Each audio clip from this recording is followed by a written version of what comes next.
The department is central to maintaining a strong economy, creating jobs, and promoting economic growth, both here and abroad. It was created to bolster our national security and to assure our economic stability, and it continues to thwart terrorists and criminals and protect the financial system from illicit activity every day.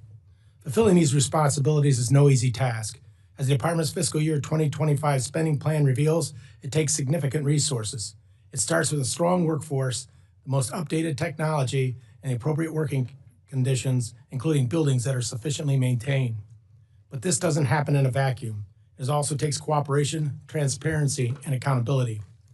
As this committee looks to fund the department's future operations, we need to understand the priorities and how the department is deploying resources across its divisions and bureaus, and why. There are definitely efficiencies to be identified, but changes need to be thoughtful and deliberate to ensure the department's mission is still accomplished. We need to ensure our financial system, the economy, and leadership around the world is safe, secure, and thriving. Secretary Bessent, there are and will be challenging times ahead, but I believe you are the right person at the right time to overcome those challenges. I look forward to working with you, and I now recognize the ranking member for his opening statement. Thank you very much, Mr. Chairman, and welcome, Mr. Secretary. This is our first substantive hearing dealing with the devastating actions that the Trump administration has taken in the first 3 months of 2025, actions planned and predicted by Project 2025. I look forward to having more such hearings with other agencies under our jurisdiction, especially the principles of DOGE, OMB, GSA, and OPM, which are having such profoundly negative impact on our country. What we've seen in the first 100 days of this administration is unprecedented, and so the polls tell us, disturbing to the American people. An irresponsible, incoherent tariff policy has plunged the Americans and global economies into chaos. These past 3 months, the American economy shrank for the first time since the final days of the pandemic. The stock market fell more in the first 100 days of the Trump administration than in the first 100 days of any presidency in the past half century. Consumer confidence is at its lowest since May of 2020, the height of COVID-19. That uncertainty has also rattled the bond market, with investors dangerously starting to doubt the full faith and credit of the United States. Most importantly, Americans are hurting. Families see their costs going up. Retirees watch their life savings losing value. Small business owners and farmers risk going under as they struggle to navigate ever-changing tariffs. Our economy is in chaos, and so I think is our government. Donald Trump, Russell Vought, and Elon Musk are orchestrating an illegal purge of our federal employees. They clearly had a lot of ideas on how to remove these people and dismantle these programs as quickly as possible. Sadly, they had no clue, in my view, as to the devastating consequences of their actions on our country, our government, our allies, and the professionals we rely on to serve the American people. I am particularly concerned about the Internal Revenue Service, which has been severely understaffed and underfunded for decades. So far, the Trump administration has forced the IRS to cut as many as 11,443 employees, or over 11% of its staff. That includes 6,700 workers who were fired at the height of this most recent tax session. Now the administration is planning to reduce the IRS workforce, I understand, by another 40,000 jobs, or 40%. That includes up to half of the IRS enforcement staff. Additionally, Trump's 2026 budget cuts funding for the IRS by 20%.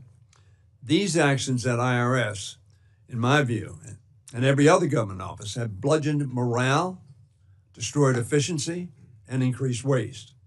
Cutting back on IRS enforcement makes it easier for the wealthiest individuals and corporations to cheat on their taxes and get out of paying what they owe.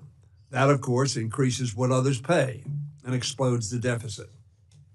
As the president and congressional Republicans undermine the ability to enforce our existing tax code, they are also pursuing massive tax cuts for the wealthiest among us. Furthermore, DOGE operatives are rifling through IRS databases that contain Americans' sensitive information, including their financial history, Social Security numbers, immigration status, and more.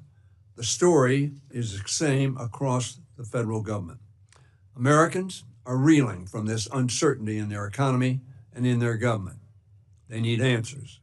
More than that, They need an adult in the room. That is the role I hope the Treasury Department plays, and Mr. Secretary, in particular, yourself. The economy and markets do not lie. We all depend on the Treasury Secretary to communicate clearly and transparently to the President, the Congress, the American people, and indeed the world. I've mentioned tariffs and the IRS, but I'm also eager to hear, Mr. Secretary, from you about our economic approach to the Russian-Ukraine war, especially in light of last week's mineral deal and recent questions about our sanctions regime on Russia. Former Secretary Mnuchin, whom I believe you know, sir, and I disagreed on some things, but we still found ways to work in a bipartisan fashion to inspire confidence in the economy. Mr. Secretary, I look forward to doing the same with you. Thank you, Mr. Chairman. Thank you, Mr. Hoyer. Today we welcome the testimony of the Honorable Scott Bessent, Secretary of the United States Department of Treasury. Secretary, without objection, your written testimony will be entered into the record. That in mind, we ask you to please summarize your opening statement in 5 minutes. Good. Thank you, Mr. Chairman, Congressman Hoyer, Ranking Member, Chairman Joyce, Ranking Member Hoyer, and members of the subcommittee. I'm grateful to join you today. Treasury is eager to work with members of Congress to fund key priorities to strengthen our economy, and we look forward to coordinating with you on the President's budget as soon as it is released. Today, I wish to highlight the Department's efforts to boost U.S. economic growth, improve government efficiency, and target illicit actors that threaten our national security. The core components of the Trump economic agenda are trade, tax cuts, and deregulation. These are not standalone policies. They are interlocking parts of an engine designed to drive economic growth and domestic manufacturing. Tax cuts and cost savings from deregulation raise real incomes for families and businesses. Tariffs create an incentive for reshoring jobs and fair trade. And deregulation complements tariffs by making it easier to invest in energy and manufacturing projects. Already, this agenda is bearing fruit. In the first 100 days of the new administration, 464,000 new jobs were added to the economy. In April alone, over 177,000 American jobs were added, more than 40,000 more than economists predicted. All the while, unemployment remains low while real hourly wages continue to grow. As important as spurring job growth is wrangling inflation. And in this endeavor, the administration continues to make tangible progress. The CPI for energy goods declined in March, as did the price index for core goods. And the CPI for all items declined for the first time since the COVID pandemic. While the cost of goods is decreasing, so are energy prices. Complementary to our efforts to grow American prosperity, we are focused on improving efficiency across all levels of government, but especially the IRS. We just concluded a successful tax filing season, but the IRS still needs significant reforms to deliver efficient and cost-friendly results for the American people. In this endeavor, we have successfully cut $2 billion from the IRS IT budget without any operational disruptions. We achieved these cost savings by eliminating, renegotiating, and de-scoping wasteful IT and professional services contracts and addressing long-standing inefficiencies, such as auto-renewed licenses unused for years. This intervention alone will save taxpayers hundreds of millions of dollars each year. We are also taking steps at the IRS to reduce administrative costs with a particular focus on paper processing, which has been a long-standing bipartisan goal. Last year, the IRS spent approximately $450 million on paper processing, with nearly 6,500 full-time staff dedicated to the task. Through policy changes and automation, Treasury aims to reduce this expense to under $20 million by the end of President Trump's second term. In addition to making government more efficient, Treasury is committed to working alongside the White House to make America safe again. To that end, we have launched a maximum pressure campaign against violent cartels and terrorist networks. We have assessed tens of millions of dollars in civil penalties against organizations facilitating money laundering along the southern border, and by leveraging sanctions, we are choking off the financial lifelines of terrorists, criminals, and hackers from Mexico and Guatemala to China and Iran. In the first 100 days of the new administration, we have set the table for a robust economy that allows Main Street to grow. With Congress and the White House working hand in hand, we expect to see even more positive results over the next few months. Key to expanding economic opportunity for all Americans is making the Trump tax cuts permanent. We look forward to working closely with the members of this committee to pass this bill into law. Together, we can build a stronger, safer, and more prosperous America. Thank you. Thank you, Mr. Secretary. I now recognize myself for the first questions. Secretary, let's fast forward a year. Where do you see the U.S. with respect to tariffs and the overarching strategy? Do you anticipate all trade deals being bilateral, or could there be multi-country trade pacts of which groups of countries agree to a tariff schedule? Mr. Chairman, this will be path dependent on our trade partners. As I've said before, there are 18 very important trading relationships. We are currently negotiating with 17 of those trading partners. China, we have not engaged in negotiations with as of yet. So I expect that we can see a substantial reduction in the tariffs that we are being charged, as well as non-tariff barriers, currency manipulation, and the subsidies of both labor and capital investment. So that is proceeding very well.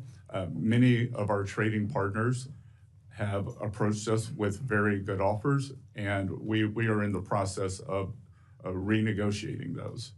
With the economy, I would say that this is a three-legged stool: trade, tax, and deregulation. Trade was first.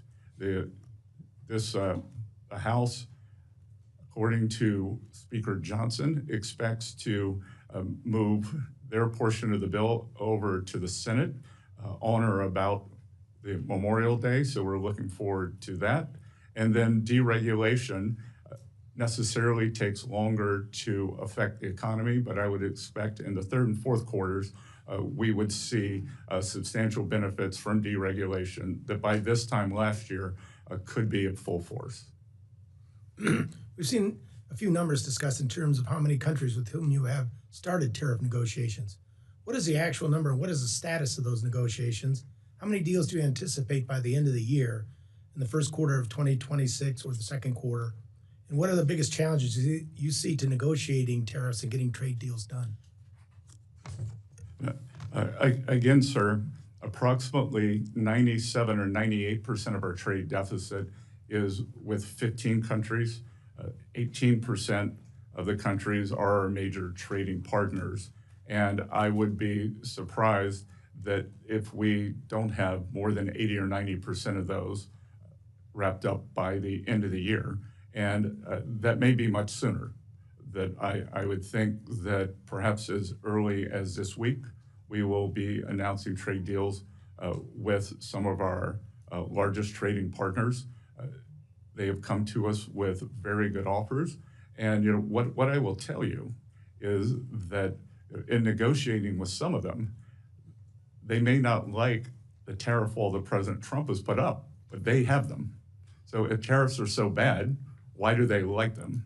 And then more insidious, we can see that from a practical matter and from academic research, are the non-tariff barriers.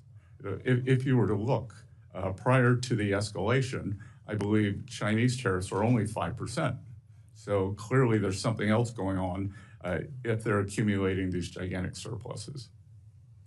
The president released his skinny budget for the year, fiscal year 2026 on Friday. Budget calls for approximately $2.5 billion cut to the IRS. As you know, Congress has been pulling back money from the IRS over the last several years, somewhere in the range of about $41.7 billion. Some may ask, what's left to cut from the IRS? What would you talk about your vision for the IRS and why streamlining operations will benefit taxpayers and not hurt them? Well, Mr. Chairman, the IRS is 30 years behind, 30 years behind on an IT modernization project where perhaps up to $50 billion of taxpayer money has been wasted. We are right-sizing that. So the substantial decrease in the IRS budget is largely in IT.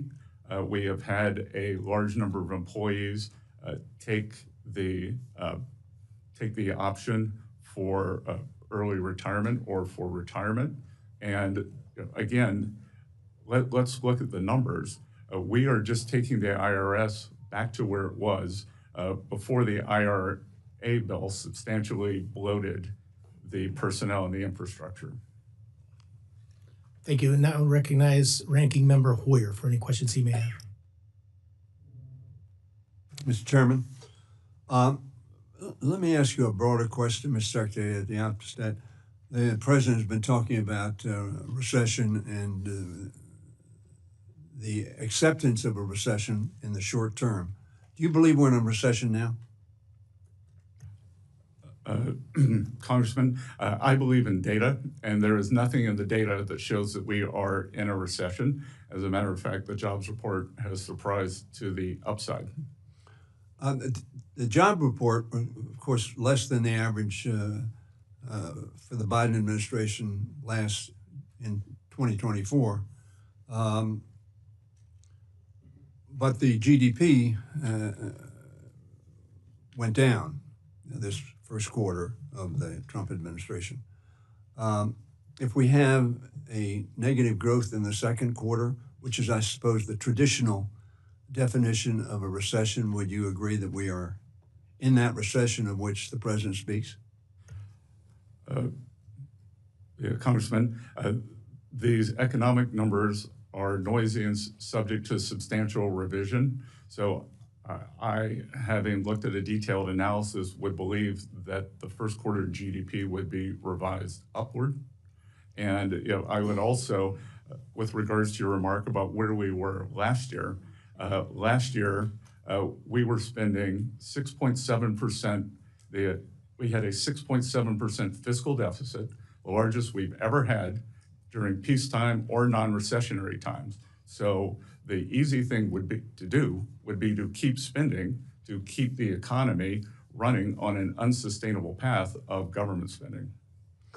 Let me remark, because you mentioned this, I think, in our meeting.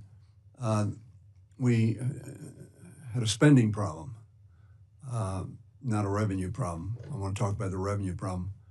Let me suggest to you, my view is it's neither a revenue nor a spending problem. It's a pay-for problem.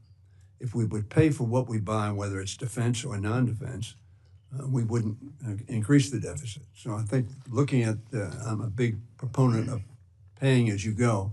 Unfortunately, we haven't pursued that on either side of the aisle, maybe for different objectives. Let me go to IRS.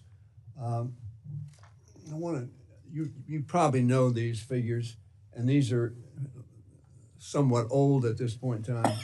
But what they reflect, as you will see, is a substantial decrease in the resources of the IRS, particularly in enforcement. As the blue representing an increase in filings, the orange representing the nominal, and the dotted line, the net actual value of the funding for IRS, particularly enforcement. The budget proposes substantial cuts. Have you or anybody done an analysis of the ramifications of those cuts, both in the short term and in the long term, in terms of your ability to collect revenue? Let me paraphrase, not paraphrase, but give a, in your discussions, you said you were not going to sabotage, that we had in my office, sabotage collections. Are you confident, in light of the fact that any IT, and I agree with you, we've wasted a lot of money on IT, that any IT will be accomplished within the next 36 to 48 months, and therefore justify a reduction in personnel? Congressman, let me work backwards there. So I am confident that we will make substantial progress in the IT and right-size the payment system, the collections system. As I've repeatedly said, my priorities are collections, privacy, and customer service.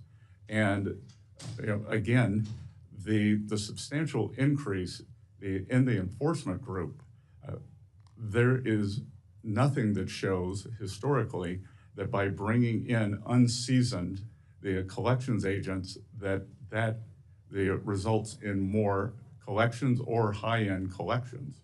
It would be like sending in a junior high school student to try to do a college level class. That becoming a high-end IRS collections agent is something that one grows into. So I believe through smarter IT, through this AI boom, that we can use that to enhance collections. And I would expect that collections would continue to be very robust as they were this year. Chair now recognizes the gentleman from Arkansas, Mr. Womack, for any questions he has. Thank you, Mr. Chairman.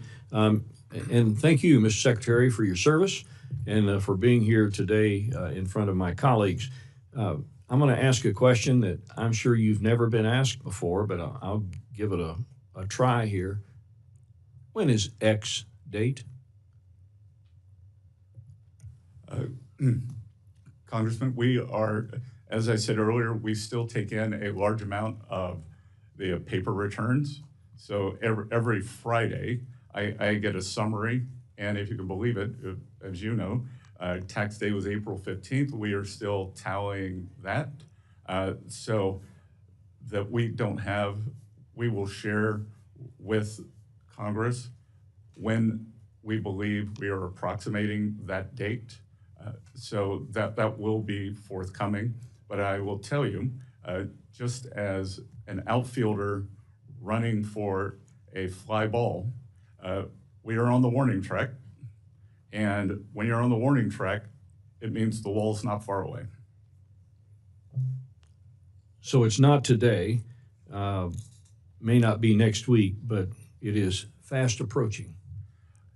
And of course, the United States government will never default. That we will raise the debt ceiling, and Treasury will not use any gimmicks. We will make sure that the debt ceiling is raised. You have already answered a couple of questions about the president's budget, and I'm going to ask maybe a little differently. The president's budget request for fiscal 26 looks very different from President Biden's budget just last year, and I have been a longtime proponent of getting our fiscal house in order, and I applaud the president's attempt to get our fiscal house in order. During my tenure as chairman of the House Budget Committee many years ago, I co-chaired the Joint Select Committee on Budget and Appropriations Process Reform, and many of our recommendations are included in Trump's requests. It's no secret we're heading toward a big and needed change within the federal bureaucracy. That said, his budget request for the Treasury is $11.5 billion compared to FY25 enacted at 14.2. Now that's a 19% decrease. You've already mentioned that we have savings achieved in contracts regarding IT services and this sort of thing, and we've saved the American public a lot. But you've also said that IT remains one of our biggest challenges, particularly within the IRS. So how is it that you're going to operate with a smaller budget that still serves the needs of the American people? Sir, part of that has been bringing people back to the office. So on March 10th, we reinstituted a work from your office program. And again, I think it's going to be efficiency. We have asked for more money for many of the priorities. The Treasury Foreign Intelligence Network and the Office of Foreign Asset Control, OFAC. So we will be keeping the American people safer. And again, we think through efficiency gains, the federal government historically does not have productivity increases. And as I've continually pointed out, DOGE is the Office of Government Efficiency, not the Office of Government Extinction or Eradication. So I think that it is not a big leap to do much more with less. Are there $2.5 billion worth of efficiencies? Well, again, just two of it is in the IT department. And if you were to look, Treasury processes about 1.5 billion payments per year, which is like a mid-sized U.S. regional bank. We have had many of these banks come in and talk to us about their payment programs, and their departments are 1/10 the size and 1/10 the budget. So allowing for the redundancies that we would need as a government agency, then we think that we do need to be bigger and more fulsome, but there are substantial savings to be had. I want to ask one more quick question, because I know we're probably not going to have a second round. You have been a proponent for better financial literacy in this country, and your background is, is evidence of that. Quickly, can we do a better job in this country of educating young people on matters of financial literacy? Any increase that we do would be a better job. We just hosted Financial Literacy Month at the Treasury. I only had 2 months to get ready for it. I can tell you that every April we're going to do more and more, but the key to financial independence is financial literacy, making good choices, and not, I don't think it comes from more regulation. I think it comes from more financial education. Thank you very much. The chair now recognizes the gentleman from Wisconsin, Mr. Pocan, for 5 minutes. Great. Thank you, Mr. Chairman. And thank you, Mr. Secretary, for being with us. My main concern is, I think, what people are looking at the economy. The first 100 days, lowest stock market since Richard Nixon, not usually a measure people are shooting for. On tariffs, the fact that last year we had an effective rate of about 2.5%. I think the Yale Budget Lab, and I believe you went to Yale, has said that effective rate is closer to 28%, the highest since 1901. I know that some of that's changed because the tariffs are on again, off again, some on again, some off again, somewhat chaotic. I believe as your term is crazy Ivan style. I compare them to how a monkey throws dung. You're not exactly sure where they're going to land. And that's the concern I have as a small business owner. And I know Ms. Luzenkamp-Perez is as well. I've got small businesses really worried. You made a comment about while cargo volumes have dropped 60%, you see this as a temporary detox. But for a small business that's getting by day to day, that's much bigger. You talked about Main Street. We want to finally focus on Main Street, not Wall Street. I think you were at a global investor conference in Beverly Hills yesterday. That's the cocktail party where you mentioned the crazy Ivan theory. And before that, you were at a JP Morgan Chase World Bank private investor summit. All those things are not Main Street, right? Main Street is an auto body repair, a specialty printer. So my concern is on the tariffs. Who pays tariffs, Mr. Secretary?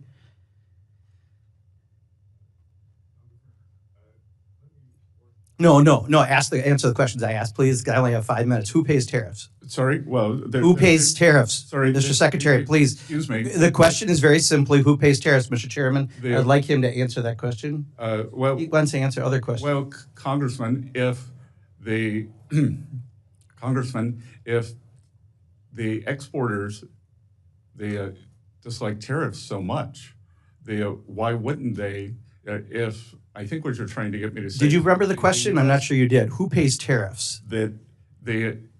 It's a very complicated question. Reclaiming my time. People pay tariffs, right? Reclaiming my time, Mr. Secretary. Reclaiming my time, Mr. Secretary. Reclaiming my time. You clearly aren't going to answer. I'm not going to waste my time having you go, Mr. Secretary, reclaiming, Mr. Chairman, I asked reclaiming my time. Tariffs. Mr. Chairman, and I asked to reclaim my time. Did I not? No, I said reclaiming my time because he's clearly not answering it. So, yeah. So, as a small business owner, and unfortunately, I'd like that time back since you failed to recognize me for 30 seconds. So, I just recently, from one of my suppliers, got the tariff surcharge on things. And in addition to the tariff surcharge, guess what else got raised? American-made walnut plaques. That has nothing to do with tariffs, but companies take advantage and do that. So right now, we are getting screwed right and left because of the indiscriminate use of tariffs. That's the reality for Main Street. And you go off to Beverly Hills for private investor conferences and talk about crazy Ivan theories. Answer that. What is the crazy Ivan theory of tariffs that you mentioned at the summit? Well, first of all, sir, I've had meetings with more than 50 small lenders. So I want to clarify that.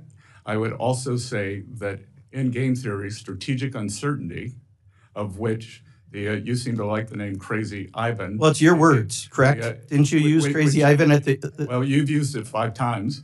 And that's the question, Mr. Chairman. I am saying the strategic uncertainty is part of negotiations. Should we say, here's what we'll accept. Please take this. Okay, I've got your answer. Thank you. I'm going to reclaim my time again.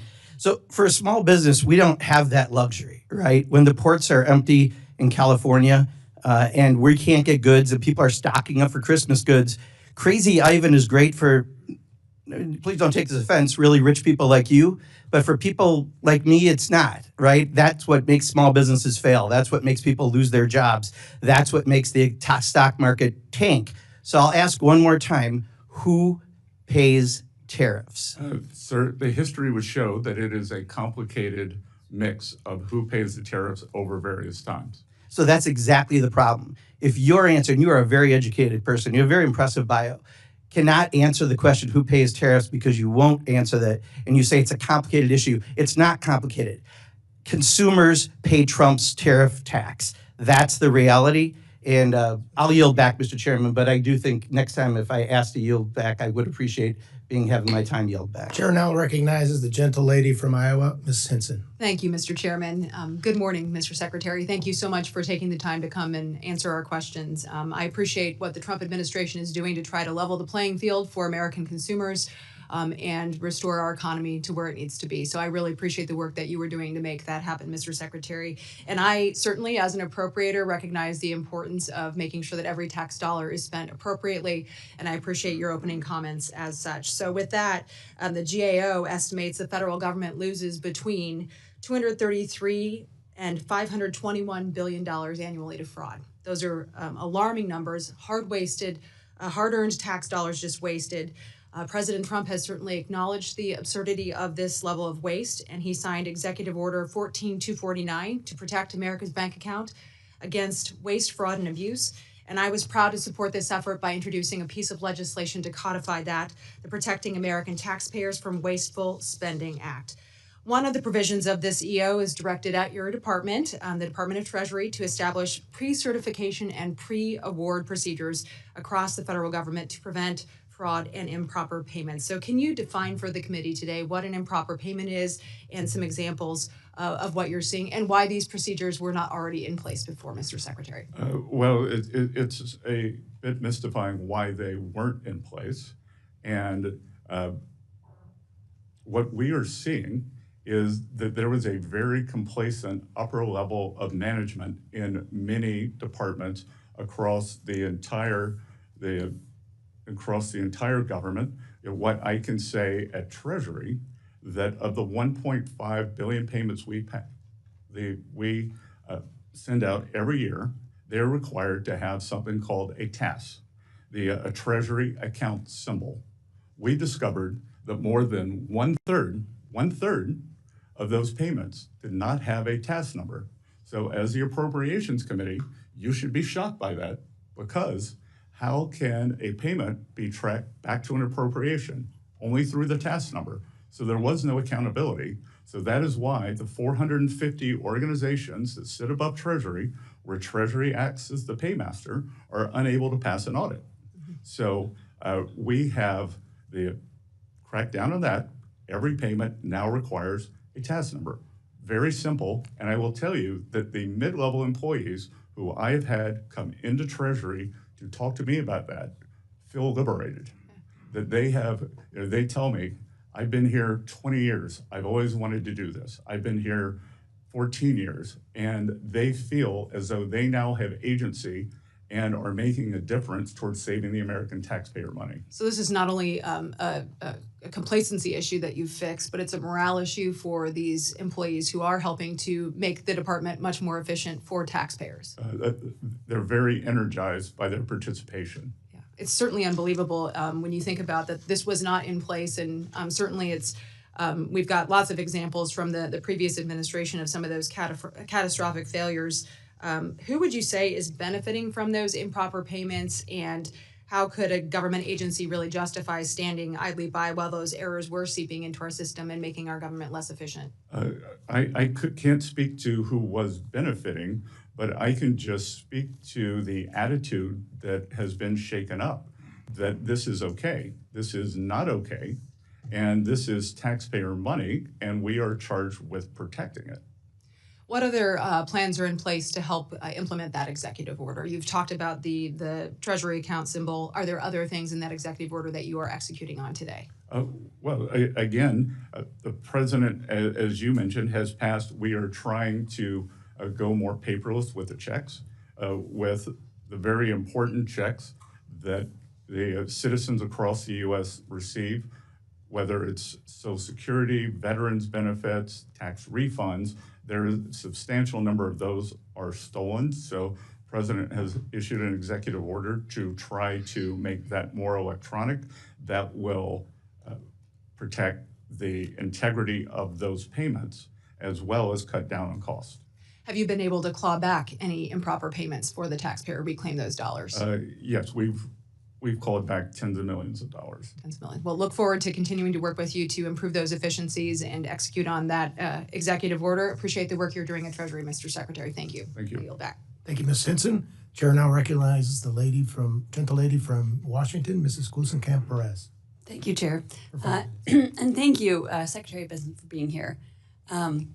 So I ran an auto repair shop before coming here, and I know that people who are turning wrenches, who are filing an earned income tax credit or tax return, they're about 4 times more likely to be audited. And I'm wondering if you could talk to me about what the plan is for ensuring that regardless of what income strata you're in, your probability of being audited is equitable. Well, the Congresswoman, I think that was one of the problems with increasing the enforcement. There was nothing to say that there would have been more enforcement at any distributional level. So that what you were saying is that those receiving the earned income tax credit are more likely to be audited. That would have just meant more auditing. There was also a proposal to track small payments, $600 on Venmo and things like that, which has been pushed back also. But what is the forward program to ensure that there is an equitable? I have some quarrels with what you said, but what is the plan, the implementation plan to ensure moving forward we are getting towards a more equitable enforcement rate? Look, we are reviewing the processes for who is audited at the IRS. There's been a great deal of politicization of that. So we are trying to stop that. And we are also going to look at the distribution of who is audited and why they are audited. Look forward to hearing more about how that is being implemented and how we can help you with that. So I think you and I agree that the current trading system has failed working people who are turning wrenches, driving trucks, changing diapers. Could you expand on how the proposed tariffs would ensure that there is upward pressure on wages? Well, I think that there are many parts to that, but the key to upward pressure on wages is more job opportunities. And what we have seen since what the so-called China shock after China entered the WTO was a large decrease in manufacturing jobs. And studies have shown that workers in manufacturing jobs have more potential for large-scale wage increases than service workers do. So moving more workers from service work to manufacturing, they should do that. And the administration is also trying to bring down the cost for working families. I agree, right? If you are trying to earn a living as a barber, you have to move to a city to earn a high wage. But if you're in a rural community where there's a factory job, you can own land, you can own your home. And I think one of your points about financial literacy is ensuring that we do have economic self-determination. You can buy the pair of boots that will last 5 years and not be in this pace. But there's a lot of work to do here, building real wealth and not the nominal kind of, I'm not really here to be a defender of the stock market. Most of the people I know don't trade stocks in my community. It's a question of being able to own land, having that capital access to start your own business, and frankly, some of the antitrust work to ensure there's a level playing field for small businesses like mine. I'm hearing from constituents who have questions about their tax returns and are having trouble getting a real person on the line to speak to. What can we do? What is your plan for decreasing wait times, for having somebody be able to actually talk to a human being when they call the IRS? Well, again, this goes back to my three priorities: collection, privacy, and customer service. So we are moving money into customer service at the IRS. And it's almost unimaginable that the phone banks had the same number of operators 24/7, 365 days a year. So if one of your constituents called on Christmas Eve, they'd probably get through because there were so many idle phones. If they called on April 14th, there was no surge to help them. So, as President Trump has repeatedly said, this is a common sense administration. So we're going to have common sense for the IRS. Playoff season is for the first, from January 15th to April 15th, game days April 15th, and we're going to make sure that it's better staffed then. Thank you. I yield back. Thank you very much. Chair now recognizes the gentleman from Texas, Mr. Cloud, for his 5 minutes of questions. Thank you, Chairman, and thank you, Mr. Secretary, for being here. I think it was Albert Einstein who said that you can't solve problems with the same kind of thinking you used when you created them. And that's one of the things I certainly appreciate about you and the Trump administration and what you're bringing to the table. For a long time, we've seen the managed decline of America. And while many who run for positions that we hold will campaign on the need to do something, what we've seen is too often, and even because some of the politicking we've seen today, for the sake of politics, we've not been able to do the big, hard things that we need to change course and get us out of the $36 trillion debt pathway and growing pathway that we're on, leading to that wall that you talked about.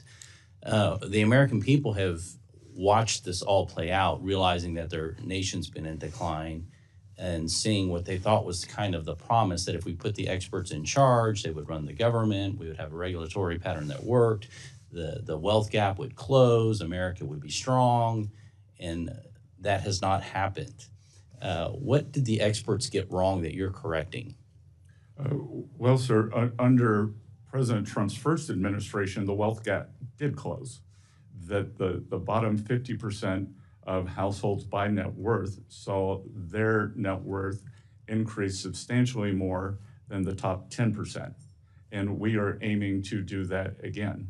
That under President Trump's first term, hourly workers' wage gains were higher than supervisory workers. And look, what people got wrong was the shock. And there was this terrible policy of, it was essentially compensate the losers. And I do not think that the American workers are losers. They were simply cast aside as the necessary collateral damage in this unfettered free trade. And the free trade is not always fair trade, and we can see that from the large surpluses that these countries are accumulating on the other side. So we are aiming for fair trade to bring back high-paying precision manufacturing jobs to the U.S., and we are doing that. We're using tariffs, but we were also using the substantial deregulation, energy dominance. So we want to continue to make the U.S. an even more attractive location for manufacturing. It's interesting you talk about manufacturing. I think it was in 2008, the intelligence community put out a report. I talk about it a lot because they said the greatest transition of wealth, power, and influence is happening right now.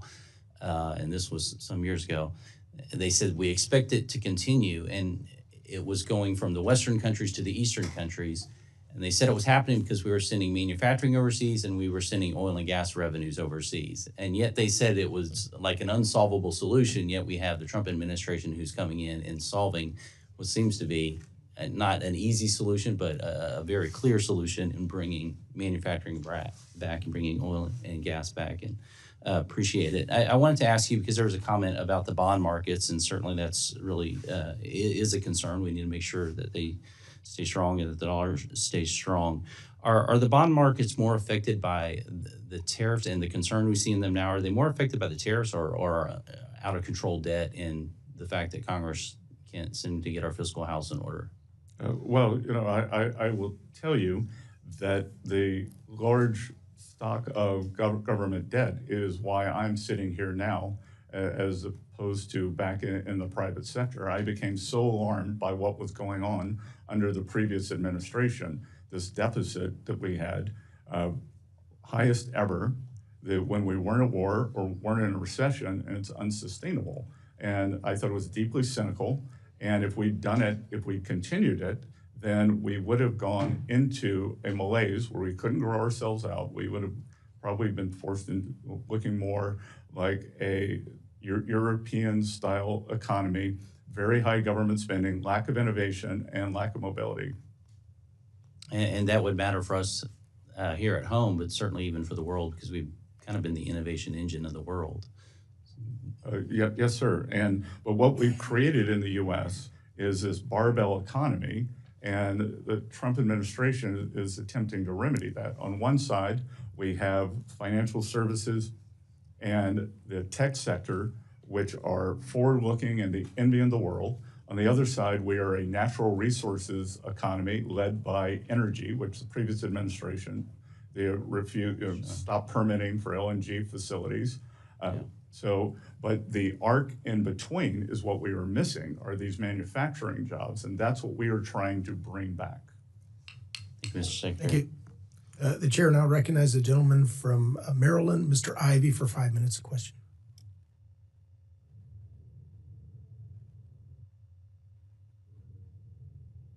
I appreciate you being here today, Mr. Secretary. I want to ask you a few questions about DOGE and the role it's playing at Treasury. You came into office, I guess you were sworn in on the 27th, was it? You were confirmed by the Senate on the 27th? Is that about right? 28th. 28th? Okay. And then you started working at Treasury immediately after that?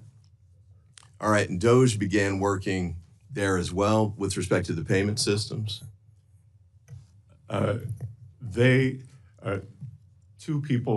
Two individuals from DOGE who were actually Treasury employees were on site. Okay. And I believe you were approached by the highest ranking career official at Treasury, David Lebrick. Am I pronouncing his name correctly? I believe it's Lebrick. Lebrick, okay. What was the nature of that conversation? I assume this was about the DOGE issue, but tell me briefly what that conversation was about. Well, that conversation was about a discussion of the payment system. And when I go back to what I didn't know, I think I walked in the office around 3 p.m. and I think he and I were having a conversation at 4:30, and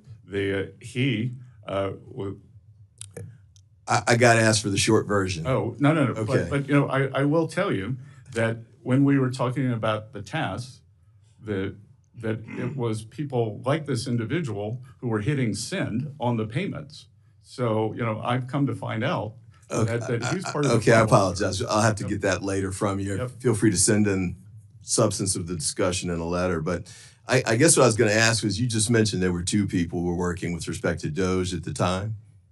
Yes, sir. And Mark Ilez was one of those? I'm not sure. Not sure? You're not familiar with that name? I don't recall that name. I interviewed Tom Krause and personally recommended him to work at Treasury. Okay. Well, Mr. Ilez had worked at Mr. Musk's SpaceX company. And the Wall Street Journal issued a story, I think around February 7th, that talked about statements that Mr. Ilez had made in the prior year. One was, you could not pay me to marry outside my ethnicity. Another was that he wanted to normalize Indian hate.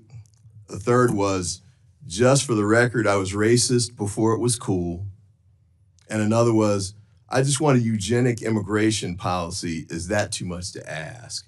This man resigned shortly after that article was published, but you don't recall him being there? Congressman, I did not recall that individual's name, but that individual was terminated. He was terminated, okay. Well, I appreciate that. Although it appears that he then later turned up that he was rehired, I guess, and that he's continuing. Not by Treasury, sir. Okay, but he was continuing to do work for Doge, but in this instance, HHS and 3 other departments? You have no idea. I didn't follow his career. Okay. Wait, you didn't catch J.D. Vance saying that he didn't think he should be terminated? Did you miss that too? I don't recall that. All right. Do you recall Mr. Trump saying that he should have a second chance? I don't recall that. No. Okay. And do you recall Mr. Musk saying he should be given a second chance as well? No, sir. All right. Well, I guess the main question too here is, what exactly was the vetting practice that you had in place before you brought on these 2 people and gave them access to the payment system, which is $6 trillion? Well, sir, they did not have access to the payment system, or perhaps we have a different definition of access. They only had read-only abilities, and they were there for tech support to look at the payment system, the ERP system, just like any private enterprise. Is this an individual that you would have brought on even in that capacity if you'd known that he'd made these statements prior to him becoming part of that team? Congressman, that I think it's very difficult to monitor everyone's social media. That's not what I asked. If you knew that he had made these statements, would you have brought him on in the capacity that he had at the Department of Treasury? I think the Office of Personnel Management would have flagged that. Would you have brought him on? Sir, I'm not going to speculate. The chair now recognizes the gentleman from New York, Mr. Lalota, for his 5 minutes. Thank you, Mr. Chairman. Good morning, Mr. Secretary. Good to be with you this morning, sir. I'd like to use my time to talk about taxes and trade. As head of Treasury, you advise the president on taxes and trade, sir? On both, sir. Among many other things, yes. Of course, yes. And Mr. Secretary, in your estimation, how did President Trump's 2017 signature tax bill affect American job creation, employment, and wage growth?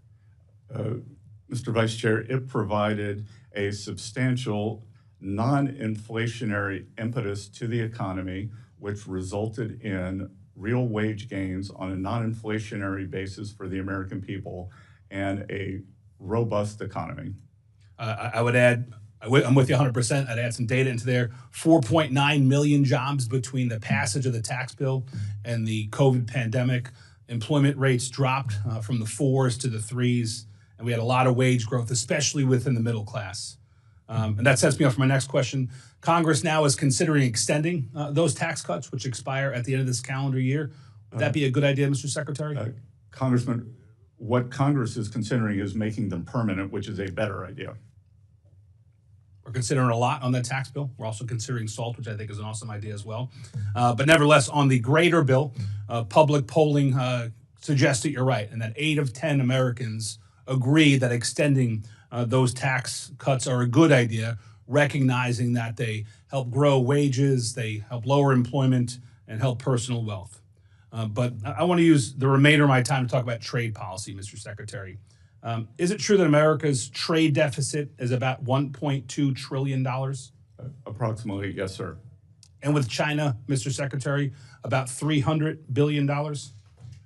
Yes, and I believe it may have increased slightly. Yeah. And Mr. Secretary, what impact is China's exploitation of child labor and near slave-like labor? What impact does that have on the trade deficit? Well, sir, that it creates an unlevel, aside from the values problem that Americans do not believe in this behavior, that it creates an unfair trading advantage. And we can see that from the size of the deficit, but more importantly, from the size of the large surpluses they're accumulating. And Mr. Secretary, what impact does China's notorious theft of America's intellectual property have on our $300 billion trade deficit? Well, I think that is a problem for not just the U.S., but for every other country. And to the extent that they are able to leapfrog, whether it's with technology, whether it's with products, then that creates a huge advantage that has given them, it's back to one of the cornerstones of the problem of trade, that if you don't have to spend money on R&D, then you can spend it on manufacturing, cheap manufacturing. And Mr. Secretary, are tariffs a tool to reduce America's trade deficit, specifically with China? Yes, sir. And are they also a tool to protect American jobs, Mr. Secretary? 100%. And Mr. Secretary, you could probably tell by how far I sit in the dais, I'm somewhat new to Congress, but yet hypocrisy still offends me. And there's a lot of double talk and hypocrisy in this town. I'm going to read you a couple of quotes, Mr. Secretary. I'd like you to tell me if you think President Trump or somebody from the administration has said it, or if you think Senator Schumer has said it on tariffs.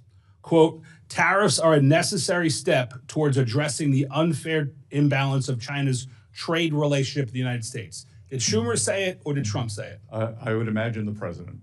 Schumer said it, sir.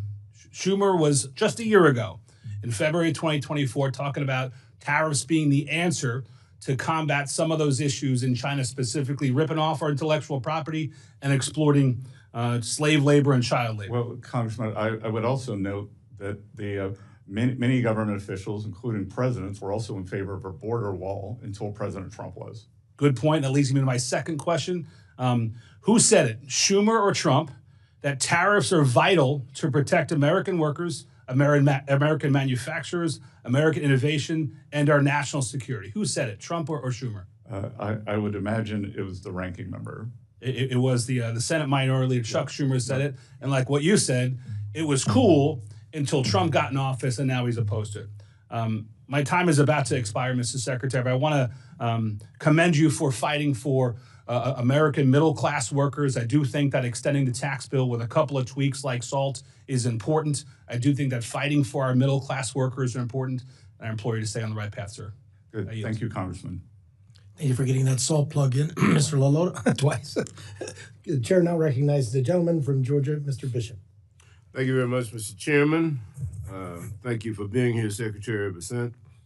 I wanted to ask you some questions about the reports that the administration is cutting IRS workforce roughly in half with a goal of 50,000, including many of the frontline enforcement positions. A recent study concluded that this would result in a loss of $19 billion in foregone revenue just in 2026 and up to $350 billion over the next decade. Such substantial cuts in staffing could cause reductions in voluntary compliance as taxpayers will feel emboldened to cheat on their taxes. And an IRS official previously testified that a simple 1% decline in the compliance rate translates into $30 billion in lost revenue for the government. If the administration is truly concerned about reducing the federal deficit, as you indicate, why would it consider staffing reductions that reduce the IRS's capacity to collect much needed revenue that could be used to reduce the deficit or pay for critical services? A recent Treasury Inspector General for Tax Administration's report indicates that the IRS compliance workforce would be drastically hit 31%, with revenue officers at 18%. They are paying the maximum taxpayer compliance responsibilities that are needed for revenue for the government. It appears that 31% of the reduction in force, and I think since January, the federal workforce has been reduced, and IRS started out with 103,000, and now it's down to 91,600, which is an 11% reduction in the workforce. That's 31% loss in revenue agents, 18% loss in revenue officers, 10% loss in contact representatives, and 10% loss in tax examiners. It seems to be really, really foolish to pursue that. Can you tell me why that makes sense? Briefly. Sir, so I think there are two things here. There's the actual decrease that you just cited, which is about 11%. And then if you could tell me where you're getting this number that there's going to be a 40 or 50. The IG's report. Sorry? The IG's report. There's going to be a 40 or 50% decrease because, sir, I will tell you. That was the goal. But before I took this job, I didn't particularly like the term fake news. Now that I have it, I think it's probably not strong enough. Okay, because on March 22nd, let me change the subject. Let me move to another subject, Mr. Secretary. Thank you. Mm-hmm. If you want to elaborate, you can send us. I'll be happy to have my office. Let me say that since this administration has come to the White House, the price of groceries has increased by 0.5% in only 2 months. According to a recent report by the Groundwork Collective, the price of meat, poultry, fish, and eggs has grown the fastest, up 2.9% since January of 2025. Eggs at a record high of $6.23 a dozen, up from 26% in January 25 alone. What is the administration doing to bring down the cost of food? What is the administration doing to ensure that the impact of the tariffs don't disproportionately fall on our nation's farmers? I've got a list of headlines from farmers all across the country that are complaining about the impact of the tariffs on their capacity to sell their products. Can you tell me what the administration is doing to bring down the cost of food? Well, a couple of things, Congressman. First of all, you may or may not know I am a farmer. Secondly, that we inherited a momentum. Food prices, like monetary policy, have long and variable lead times. The price of eggs was up substantially during the Biden administration. It has been brought down 52% in the past few months. And it just went up the last 2 months. I just told you. No, sir. I think that's not 100%. Since January. And finally, we are 6%. We are bringing down energy cost, and energy cost transportation is one of the single biggest factors in food pricing. So diesel prices across the country have come down, and that will result in lower food prices. Chair now recognizes the gentleman from North Carolina, Mr. Edwards, for any questions he may have. Thank you, Mr. Chair. Mr. Secretary, thanks for being with us this afternoon. Earlier this year, I co-sponsored a bill, the Anti-CBDC Surveillance State Act, that would prevent the Federal Reserve from issuing central bank digital currency. Many of the folks that I represent are concerned about the security of such a currency and the privacy of their information were such a currency to be used. Can you give me your perspective and maybe the administration's perspective on the place for digital currency? Sir, we believe that digital assets belong in the private sector. And my personal view is that having a central bank digital currency is a sign of weakness, not strength, because really the reason, if there is a reserve, say a reserve manager or a foreign central bank holds US dollars, then there is a wide variety of US assets they can invest in. You would create a central bank digital currency just for ease of use because there are no good choices for underlying assets. And so you're saying you would not be in favor of the Federal Reserve issuing such a currency? No, sir. Right. Thank you. Can you tell us real quick, at what point do you believe that our debt levels would no longer be sustainable? And then as the second part of that is, what would that look like? If our debt were no longer sustainable, what would that look like to the American family? We talk a lot about debt up here. We put forth some elaborate graphs and charts, and we hear all kind of economists using big, long words. I need to be able to describe to the people back at home what that might look like in their lives were we no longer sustainable. Well, it would look like a sudden stop in the economy as the credit would disappear, as markets would lose confidence. And I'm committed to that not happening. And again, a tipping point in debt sustainability is very difficult to pinpoint, but what is not difficult to pinpoint is a trajectory. And the trajectory is unsustainable when and if the markets were to rebel against is very difficult to know. I think, just as I talked about the warning track for the X date, I think it's very important not to go on the warning track, and we've got to get to the other side of this and start reducing the debt. And the debt numbers are indeed scary, but the Secretary Yellen and I both agree that it is the debt to GDP that is the important number. So we are trying to both control the absolute level of debt, pay it down, but also grow the GDP. And so I applaud your approach towards the debt.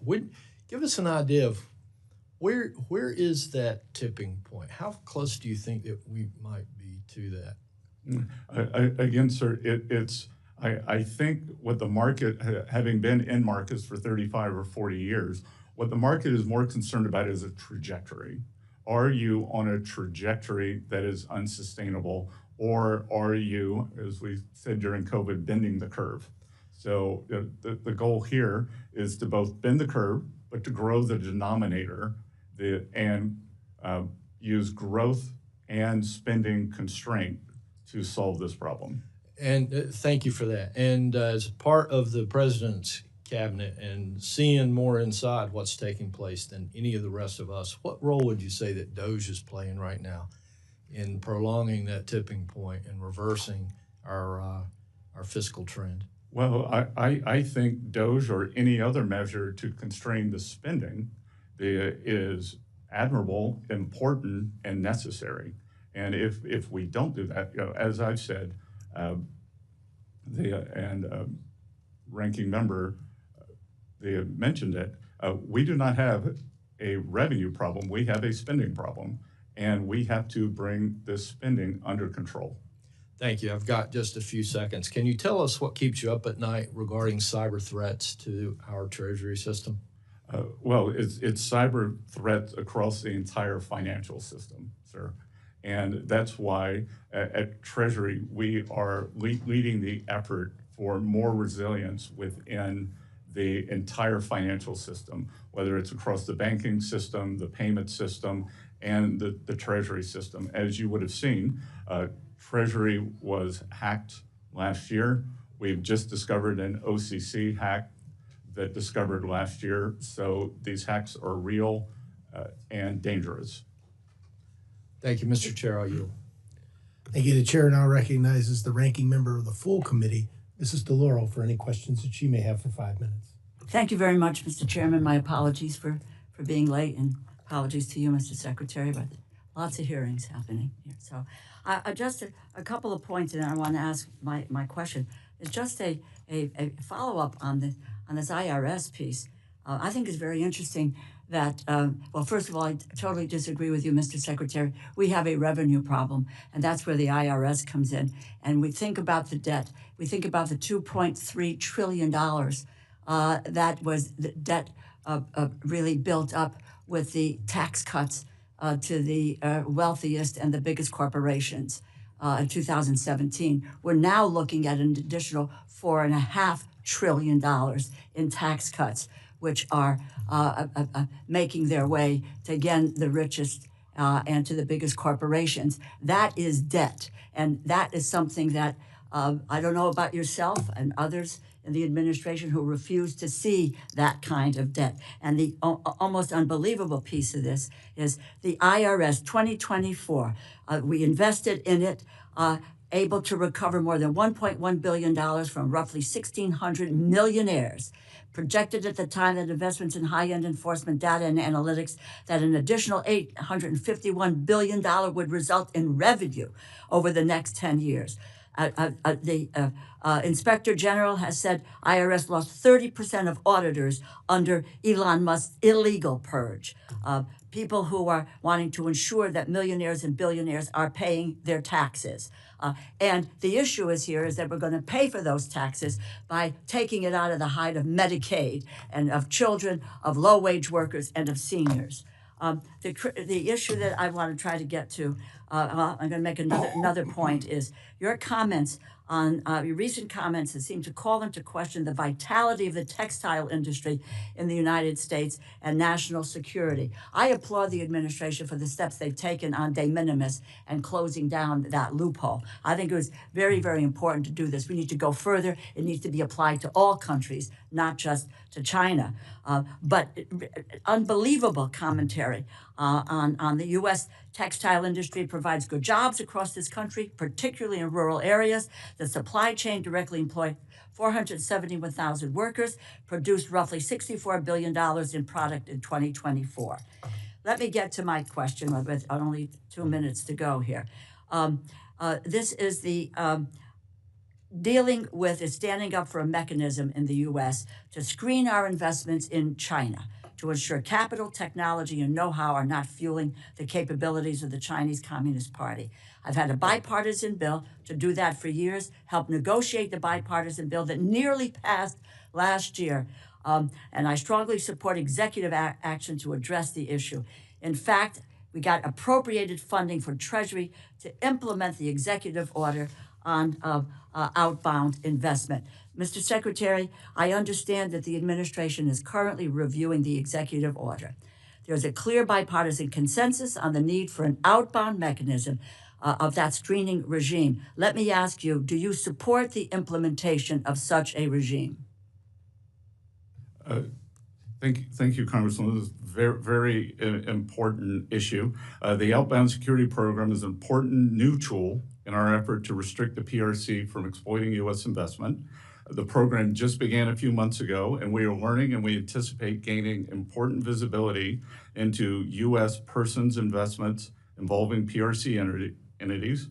We appreciate the interest from Congress, and while legislation is important and helpful, I would like some time for our process to inform any legislation. We would like any legislation to be both flexible and durable. Well, you know, in your confirmation hearing in January, you noted, and this is a quote, we should have a very rigorous screening process for U.S. investments in key sectors that could go to China. And in March, you said, we will make sure that our outbound investment doesn't get used against us. We are going to continue investigating this and where necessary to block it. I heard your answer, and quite frankly, it sounds a little bit wishy-washy. I want to be clear about this. You have expressed support for outbound investment for months now. Has that changed in any way? What's the status of the administration's review of that order? What about the timeline on this, because it's an important issue? And can you commit that your department will enforce this executive order to its fullest extent? This is, I have not changed my position. As I said, we are looking at what is working, what isn't, and how the best enforcement mechanisms. And when a bill comes forward, again, we want it to be fulsome and durable, and a 2025 bill for all the nuance that goes with this. Well, Thank you. I'm out of time, but please understand, we have bipartisan support. It made it into the continuing resolution, but for the influence of Mr. Musk, and it is critically important for our competitive edge. And I don't believe there's any reason for the administration to roll back. My hope is that we will move forward and keep the pressure on in order to be able to preserve our competitive advantage and not cede to the Chinese. So we're in complete agreement. Thank you. Thank you, Mr. Chairman. I would not want to interfere with that bipartisan moment. Okay. And it's bipartisan legislation, as you know. I appreciate Great that. piece of legislation. And the chair will now recognize the gentleman from Nevada, Mark Amade, for 5 minutes of question. Thank you, Mr. Chairman. Hi, Mr. Secretary. First of all, I want to thank you for your availability during this time since you've been confirmed and stuff like that. I know nothing's been going on that affects the Treasury Department in any way, and I appreciate having access to you via phone over an issue that wasn't important. So, thank you very much. I want to just ask you a couple of questions, kind of relative to our conversation, and that is, I know that the president has said quit producing the penny. A lot of reasons, arguably you lose 2.5+ cents for every penny you produce in Signorage, and you don't have to get up too early to do the math on that sort of thing. But I think in the timing of doing that, if we're going to eliminate the penny, which has to happen here, I would like to know who it is, who's kind of the tip of the spear on your staff at Treasury. I already have the Mint information, but at Treasury, as far as those issues go, and I'll tell you why I want to know is, I think there are some issues regarding what it costs to produce a penny. I don't know if it's going to get you. I don't think it'll get you down to a cent, so it won't be that argument. But quite frankly, stacked up behind it is what it costs to produce a nickel and what it costs to produce a dime. I don't know about the quarter, but anyhow, to make sure that we are at least giving your department and the Bureau of the Mint the most tools necessary to, if you will, untie their hands when they're looking for who they buy their blanks from and stuff like that, that goes directly into what it costs to produce one. So my first question is, who's kind of in charge of that, since I know you've got other things to do, but ultimately, so that we can start that dialogue with where do we go from here, and if we're going to get rid of, and I know there's been legislation introduced in the Senate to get rid of the penny altogether except for collectors. So who's the point man or woman on your staff? Congressman, it would be my recently confirmed deputy, Mike Faulkner. Okay. And I would also say, with the nickel and the dime, the nickel costs more than a nickel to produce, but we are looking at material changes in the materials that would reduce the cost to or below a nickel, and then I believe the dime is profitable. And I guess that brings me to there is legislation you might want to warn your recently confirmed deputy. H.R. 1278, bipartisan, gives you guys the chance, without coming to us every time, to basically make changes in the metal of that sort of stuff so that you can keep ahead of those sorts of things. So if you would, unless it's sitting here, whatever, it's like, hey, we're going to be calling you up. The idea is to solve the problem if it's solvable and move on from there so you guys can do other things with your time. Yes, sir. We've been reviewing that. Good. Glad to hear that. So have you taken a look at the Senate bill that says no more pennies? And I guess other countries have rounded up to the nearest 5 cents. And my research says, well, it wasn't the end of the world. So well, sir, we are also encouraging rounding down. Okay, that's good. Great answer. You know what? I'm going to reward good performance. I yield back, Mr. Chairman. Certainly appreciate that, Mr. Amade. I understand you have the hard stop at 11:30. I'd like to honor that. I want to be fair to my fellow committee members, though, in doing so. Not all of us will be eligible for a second round, but certainly my ranking member, Mr. Hoyer, would request that he have a chance to ask you another question before the stop. Mr. Secretary, first of all, let me say that I believe the Congress is being taken for granted in the policies being pursued. I think, frankly, some illegal things are being done. Not by you, I'm just talking about the administration in terms of federal employees. I represent 77,000 federal employees who came here to work for the government, and that's why they're here. I've worked very well with Republicans throughout my career, which is now in its 45th year. I want to do that some more because I think that's the best interest of the country. I believe you're one of those who has a shot at keeping us on a somewhat even keel. I mean that as a compliment, but obviously it's also a concern.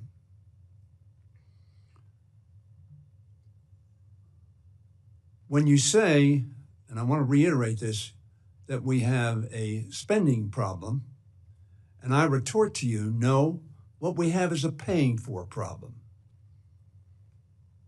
If I make $1 million, I can spend $999,000 less taxes. But if I make $500,000, I spend $1 million. That is a paying problem because I don't pay for it and I accumulate debt. That's how debt goes. Now, I was here in the Reagan administration some period of time ago. We were told that the tax cuts that were passed in 1981 were going to pay for themselves. They did not.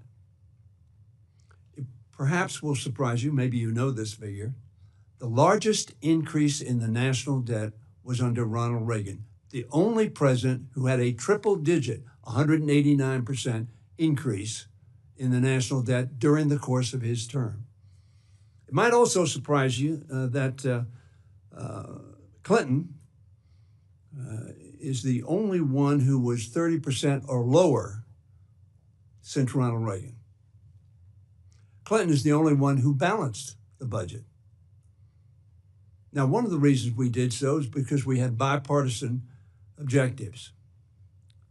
The Republicans wanted to cut taxes, which is their mantra, and we wanted to invest, as we call it, as opposed to spending, in children's education and people's health care, in safety, et cetera, et cetera.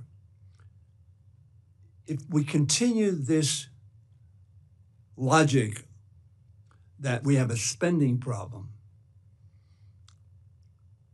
and discount taxes as spending, when we did the tax increase under in 2017, you may recall, the Republicans gave themselves a $1.5 trillion headroom.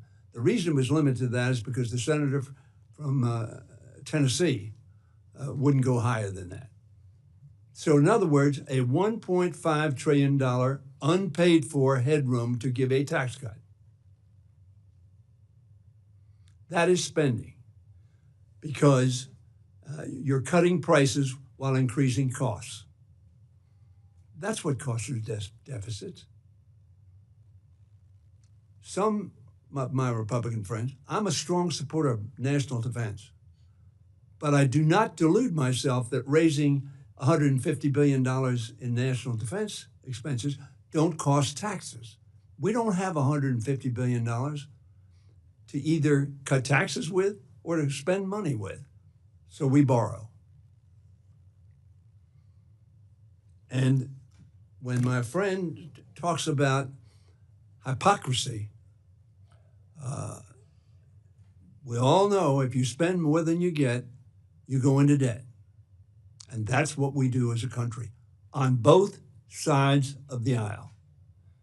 And we need people like yourself to be honest with those with whom you work and honest with the Congress of the United States in terms of the ramifications of the actions. I know you are a strong supporter of permanent increase. You're not a strong supporter of paying for it. And you can cut all of non-defense discretionary spending and you won't get there. And this game that Mr. Musk has played, he had no sense of the ramifications of the actions he's taken. He knew how to do it. He was prepared. As one article in the Atlantic Journal said, the blitzkrieg, which our speaker calls flooding the zone, been pretty effective at that, just trying to watch where the ball is and see if you can respond. But Mr. Secretary, I have a lot of questions. I'm going to send them to you, ask them to you, and would like to take some time with you on that. I have great respect for your background and your abilities. And I am really praying that you will bring a voice of reason and rationality to our deliberations. My time is over, and I appreciate the chairman's forbearance. But this is serious business. Very serious business. And I agree with you. A $37 trillion debt is not sustainable. And we all have to do it, but we have to do it together. That's the only way it will get done. Thank you, Mr. Chairman. Thank you. You have a response, Mr. Secretary? Congressman, thank you for that. And I would note that while President Reagan substantially increased the defense budget, the Clinton administration was able to capitalize on the peace dividend. But as you said, the defense budget dropped dramatically post the fall of the Iron Curtain, which contributed to the fiscal soundness. And through, as you said, through bipartisanship, working with Speaker Gingrich, they worked together. So I would hope that we could do that again. Which, by the way, cost Gingrich's job. The right wing of his party was incensed that he did that. And what it did was had a rational policy because both sides participated. So, the senator from Tennessee is actually my neighbor. So I see him quite often. And look, there are ramifications here. And you're not talking about any current senators from Tennessee. He's left. No, I know. Yeah, okay. Senator Corker. Make sure we had the right Tennessean. Senator Corker. Yes. Yes. Is my neighbor. Uh-huh. So, and I look forward to inviting a bipartisan solution. Thank you, sir. And with that, our time is concluded. I'd like to thank you, Secretary Bessent, for being here today. There may be some members, as Ranking Member Hoyer has indicated, who have questions. We're going to submit those questions for the record. And we ask any of you to please submit those questions to the subcommittee staff within the next 7 days. I would ask that you try to respond to them within the next 15 business days after receipt. Thank you. With that, the subcommittee stands adjourned. Thank you.